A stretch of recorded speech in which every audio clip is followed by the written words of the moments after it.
Good morning, students. So today we will study the instruments of monetary policy, or we can say controller of money supply and credit. जैसे हमें पता है कि जो central bank होता है उसके पास इतनी पावर होती है, इतनी अथॉरिटी होती है कि वो इकोनॉमी के अंदर मनी सप्लाई और क्रेडिट को कंट्रोल कर सकता है। तो बेसिकली हम लोग क्या करते हैं, इसमें आपके जो इंस्ट्रूमेंट्स हैं वो दो इंस्ट्रूमेंट्स होते हैं, quantitative and second is your qualitative. ठीक है, जो ये इंस्ट्रूमेंट्स ऑफ मॉनेटरी पॉलिसी होती है इसको हम क्या बोलते हैं, वेपन्स ऑफ मॉनेटरी पॉलिसी भी बोला जाता है। ठीक है, तो फर्स्ट आता है क्वांटिटेटिव मेजर। क्वांटिटेटिव मेजर्स में आपका बेसिकली क्या होता है, जो हमारी इंस्ट्रूमेंट्स होते हैं वो जो फोकस करते हैं किस में करते हैं, ओवरऑल इकोनॉमी में फ्लो करते हैं। ठीक है, मतलब overall supply of money in the economy, उसमें फोकस किया जाता है। सिर्फ एक पर्टिकुलर सेक्टर को देखकर फोकस नहीं किया जाता है। जैसे एग्जांपल आपका गवर्नमेंट का कि 80 करोड़ आपकी इकोनॉमी में आने थे, तो मतलब कि वो पूरे 80 करोड़ इकोनॉमी में आ रहे हैं, पैसा आपका 80 करोड़ आ रहा है। ठीक है, उसमें ये नहीं बताया कि वो 80 करोड़ आपका कहाँ का इन्वेस्ट होगा, सिर्फ ये बता दी कि 80 करोड़ आ रहा है। ठीक है, लेकिन वही क्वालिटेटिव इंस्ट्रूमेंट्स क्या होता है, वो फोकस करता है सेलेक्टेड सेक्टर्स में इकोनॉमी। जैसे 80 करोड़ आया, लेकिन उसमें भी क्या होगा, 20 करोड़ आपका बैंकिंग सेक्टर के लिए, ठीक है, 20 और आपका 50 आपका आ गया इंडस्ट्रियल में, ठीक है, और 10 आ गया आपका एग्रीकल्चर सेक्टर में। तो क्या है, मतलब कि डिपार्टमेंट्स वाइज के अलग अलग सेक्टर्स में पैसा इन्वेस्ट हो गया। ठीक है, तो इसमें आपका पहला आता है क्वांटिटेटिव इंस्ट्रूमेंट्स। क्वांटिटेटिव इंस्ट्रूमेंट्स में आता है आपका पहला बैंक रेट। बैंक रेट क्या होता है, simply bank rate is the minimum rate, कम से कम रेट होता है जो सेंट्रल बैंक क्या करता है, चार्ज करता है जब वो क्या करता है, कमर्शियल बैंक को लोन देता है।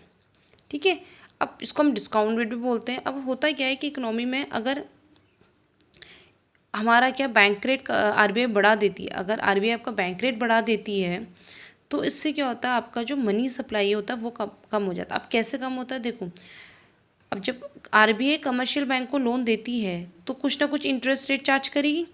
अब जब कमर्शियल बैंक लेट्स सेज कि 10% आरबीआई को लोन दे रहा है, तो वो इंटरेस्ट 14 या 15% जनरल पब्लिक से लेगा in the form of loan देगा, तो लोन के उससे लेगा भी इंटरेस्ट। जब आपका कमर्शियल बैंक जनरल पब्लिक के लिए क्या कर रहा है, लोन का रेट बढ़ा दे रहा है, मतलब लोन का इंटरेस्ट रेट बढ़ा दे रहा है, तो लोग लोन कम लेंगे। क्यों? क्योंकि जो रेट ऑफ इंटरेस्ट है वो ज़्यादा हो गया, तो लोन ही नहीं लेंगे, तो अपना आप ही क्या हो जाएगा, मनी सप्लाई आपकी कम हो जाएगी। ठीक है, वही दूसरी एंड पे क्या होता है, अगर बैंक रेट कम हो गया, अगर आरबीआई ने लोन देता है कमर्शियल बैंक को और कमर्शियल बैंक को लोन का जो रेट है वो कम देना पड़ता है, तो अपना आप ही क्या होता है, मनी सप्लाई बढ़ जाती है। क्यों? क्योंकि देखो बैंक रेट कम हो गया। अब कमर्शियल बैंक जब आरबीआई को कम रेट दे रहा है, ठीक है, लोन का, तो नॉर्मल जनरल पब्लिक से भी क्या करेगा, कम ही रेट लेगा। ठीक है, तो इससे क्या होगा, लोग लोन ज़्यादा लेने लगेंगे, लोन ज़्यादा लेंगे तो क्या होगा, अपना आप ही आपकी मनी सप्लाई बढ़ जाएगी।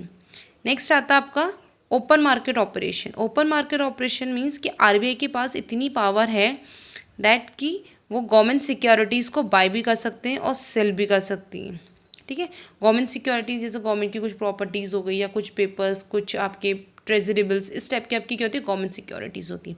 अब देखो, जब आरबीआई क्या करता है, बाई करता है गवर्नमेंट सिक्योरिटीज़ को, तो मनी सप्लाई इंक्रीज होती है। कैसे होती है, जैसे आपका क्या करा, कमर्शियल बैंक्स के पास क्या है, गवर्नमेंट सिक्योरिटीज़ हैं।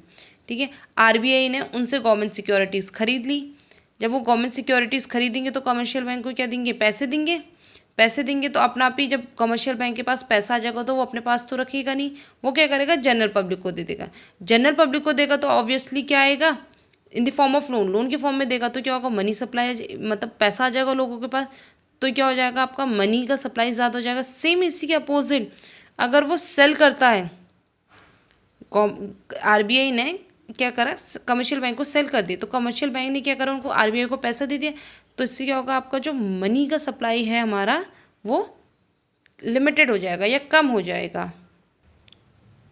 नेक्स्ट आता है आपका cash reserve ratio and statutory liquidity ratio. ये दोनों आपके लीगल रिजर्व रेशियो के पार्ट हैं। ठीक है, तो कैश रिजर्व रेशियो क्या होता है कि bank has to keep certain minimum percentage of their deposit, that mean demand deposit plus time deposit with the RBI. ठीक है, मतलब कि जैसा आपका लीगल रिजर्व रेशियो था ना कि बैंक को अपने पास कुछ अमाउंट रखना पड़ता है, ठीक है, कुछ रिजर्व रखना पड़ता है, बाकी वो इन दी फॉर्म ऑफ लोन दूसरे उसको दे देता है। तो जो रिजर्व रखा है, जो आपका LRR था जो, ठीक है, उसमें भी क्या करता है, बैंक को उस अमाउंट्स में भी कुछ अमाउंट RBI के पास रखना पड़ता है। ठीक है, जब वो RBI के पास जाएगा तो वो किस फॉर्म में जाता है, cash reserve ratio. That's mean कि बैंक को कुछ अमाउंट अपना सेंट्रल बैंक के पास भी रखना पड़ता है। वहीं पर आता है statutory liquidity ratio.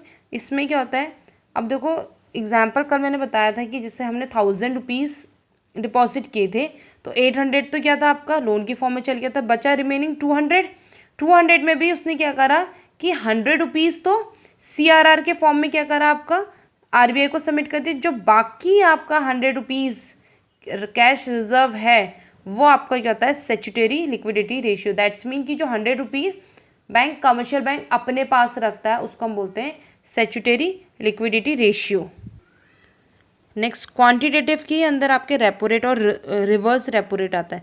Repo rate मतलब कि वो रेट जो सेंट्रल बैंक क्या करता है, कमर्शियल बैंक को जिस रेट पे मनी लेंड करता है in the at the time of shortfall of fund, जब उसके पास पैसा कम पड़ता है। ठीक है, रिवर्स रेपो रेट क्या होता है, जब आपका सेंट्रल बैंक बोरो करता है किससे, कमर्शियल बैंक से। ऐसा नहीं कि RBI नहीं बोरो करता, कभी कभी commercial bank in the form of securities, ठीक है, किसी भी फॉर्म में क्या करता है, जब RBI आपका कमर्शियल बैंक से पैसे लेता है तो उसको हम बोलते हैं रिजर्व रेपो रेट।